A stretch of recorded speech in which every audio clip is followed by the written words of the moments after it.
Welcome. I'm Bruce Gewertz, Vice Dean for Academic Affairs and Surgeon-in-Chief at Cedars-Sinai, and it's my pleasure to initiate a conversation with one of my friends, Noel Bairey Merz.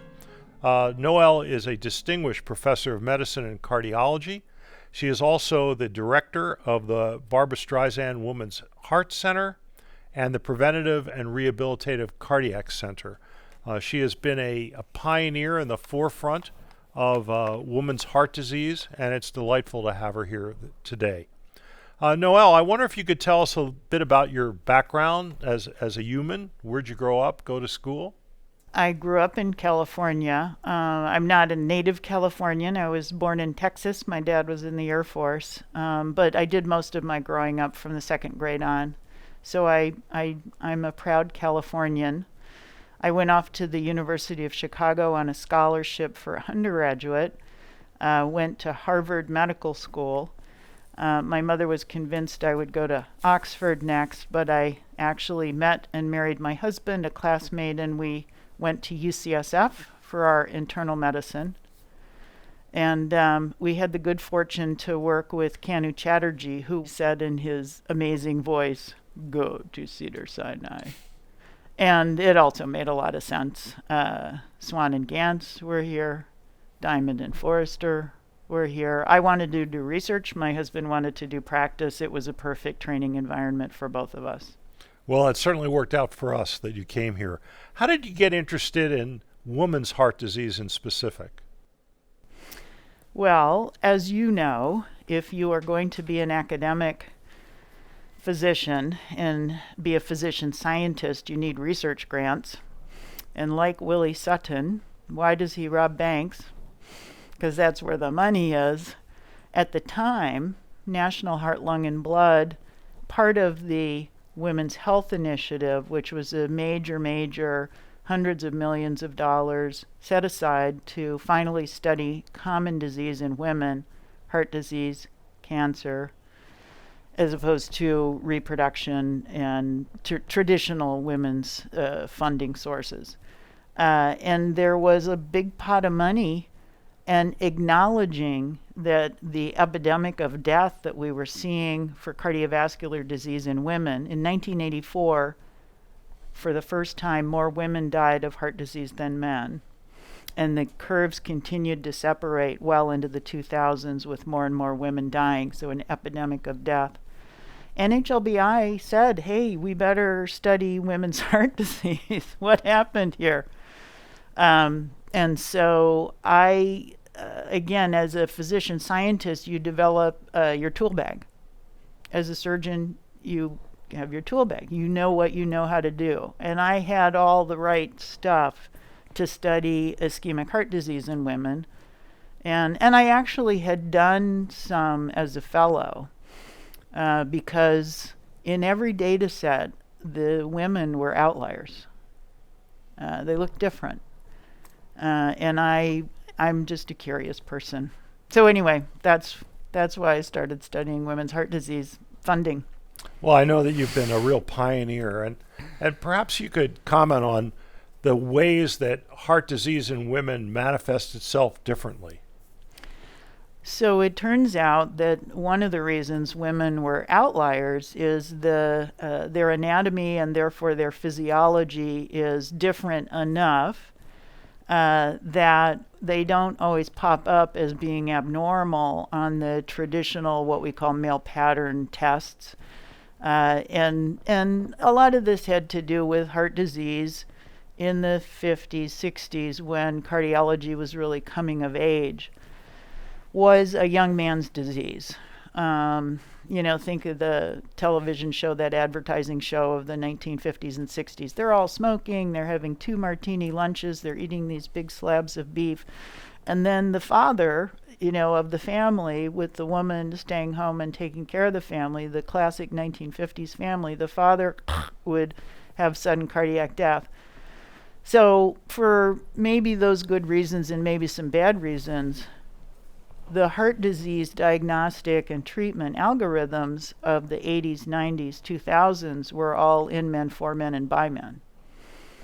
So female pattern disease, heart disease, was different enough that up to half of women were being either misdiagnosed or not diagnosed, just completely, no, there's nothing wrong with you. So a lot of that is small vessel disease, which now is, 30 years later is pretty well recognized. I think some of the formative research that we did has set the stage now for understanding some of these big clinical trials that show that unplugging the big arteries doesn't seem to save lives. So it's really come full circle now, and recognition of small vessel disease in men is coming full circle. That's just one of a whole bunch of things that differ. I mean, I can go on, but that's probably the biggest one. Well, I wonder if you could comment on the symptoms. Classically, you're right, right before that father figure collapsed, they clutched their chest. And I was under the impression that the pattern of pain from ischemic heart disease was different in women. Women can look and, feel symptoms like men. So we never want to ignore those classic, clutch your chest, pressure. But up to 2/3 of women can have what are called atypical symptoms.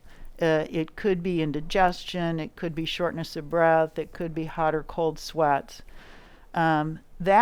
Recognizing that, it's also clear that up to 1/3 of men have atypical symptoms. So the other thing that we've really spent a lot of time on is public health messaging. And, anything above the belly button is probably something to check out and not ignore, and not just think that it's something you ate or you're getting old and you should be out of breath. Are there some of the classic diagnostic tests, such as echoes and stress tests and angiograms, that are different in women, or does the testing paradigm differ for the investigation of ischemic heart disease in women?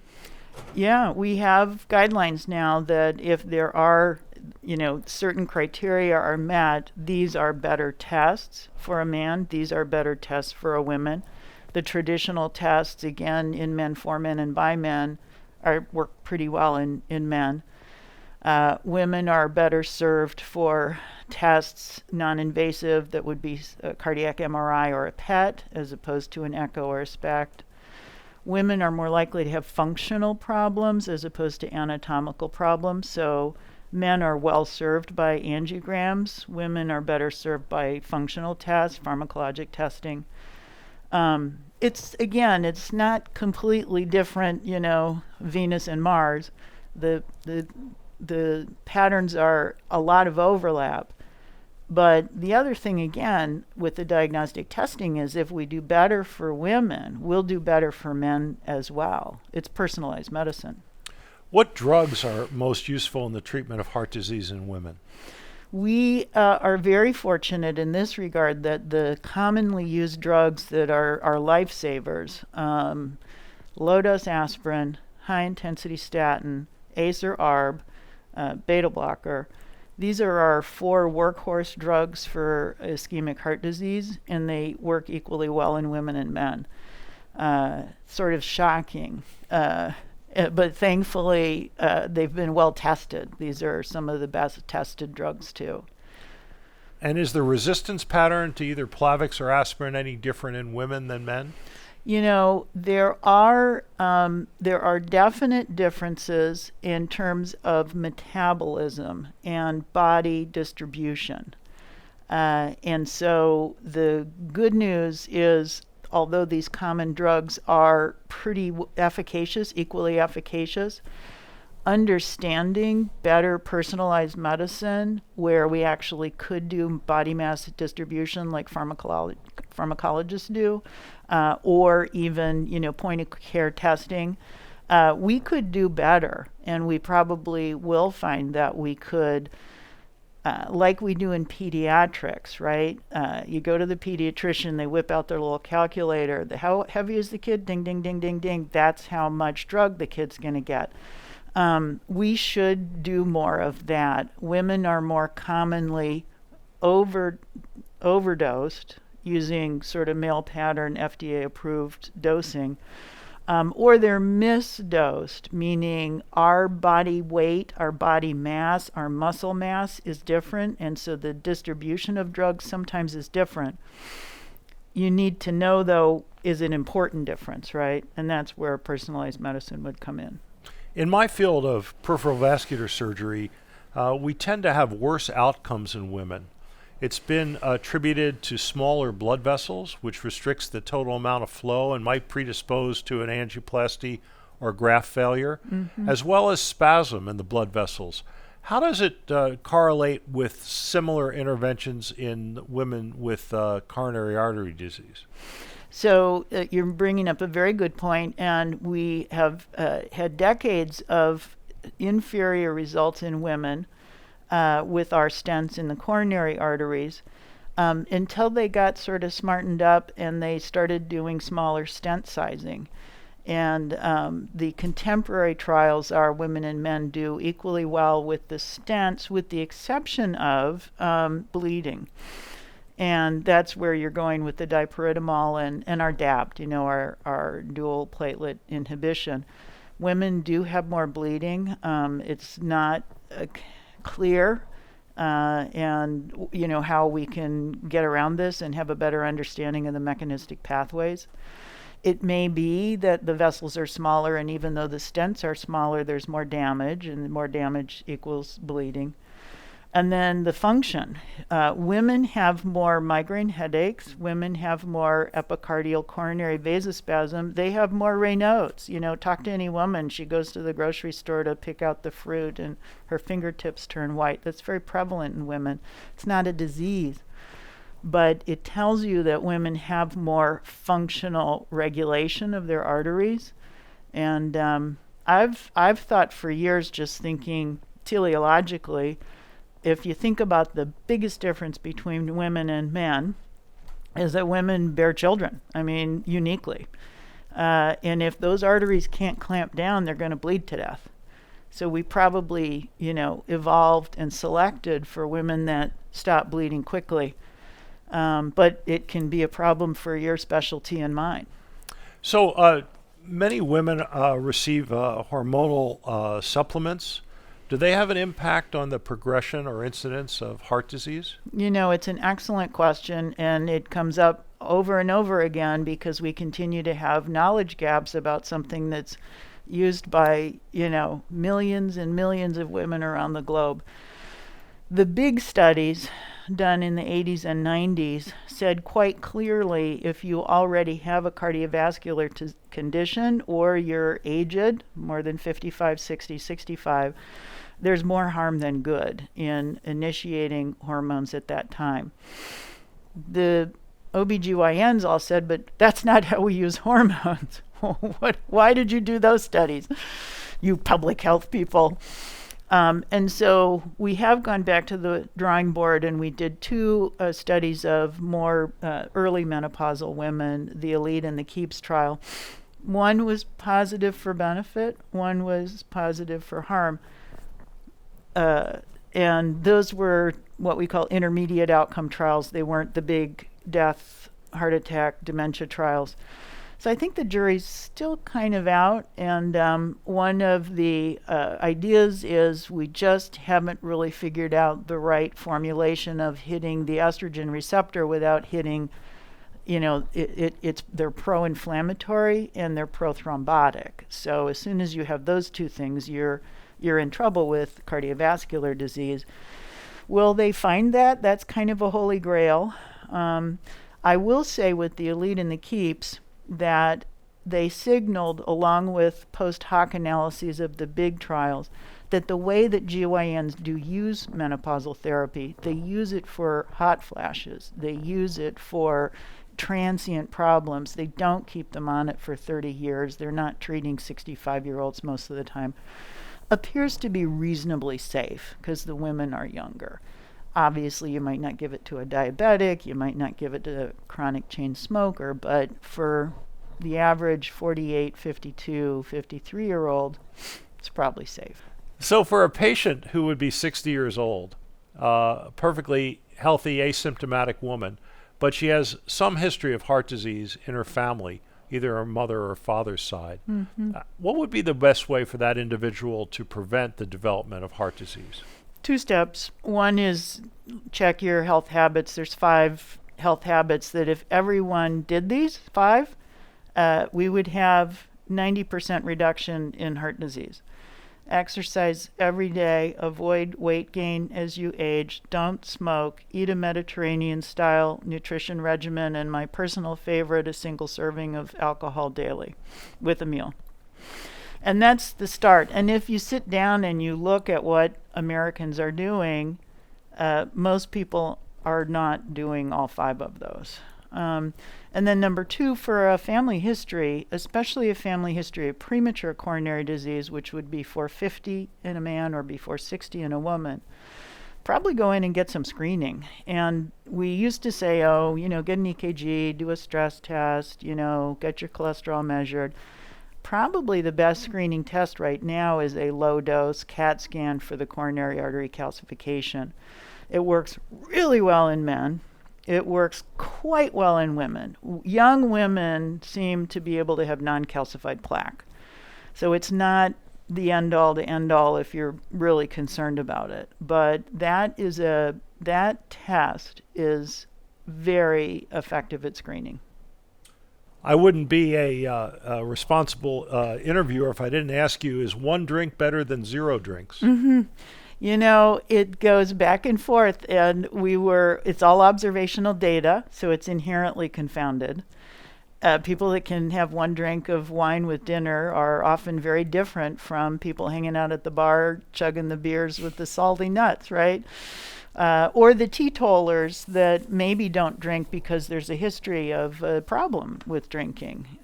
So the observational data is very confounded. The NIH had started a randomized controlled trial, and they were, well into the planning process, and they were receiving support, as we often do in clinical trials, from industry. And guess what industry was providing? Exactly. And people objected, and they pulled the plug.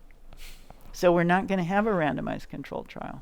Well, for me, then, I'll assume 1 drink is better than 0 drinks, and remember that tonight. Mm-hmm. What research in the field, particularly related to women's heart health, are you most optimistic about?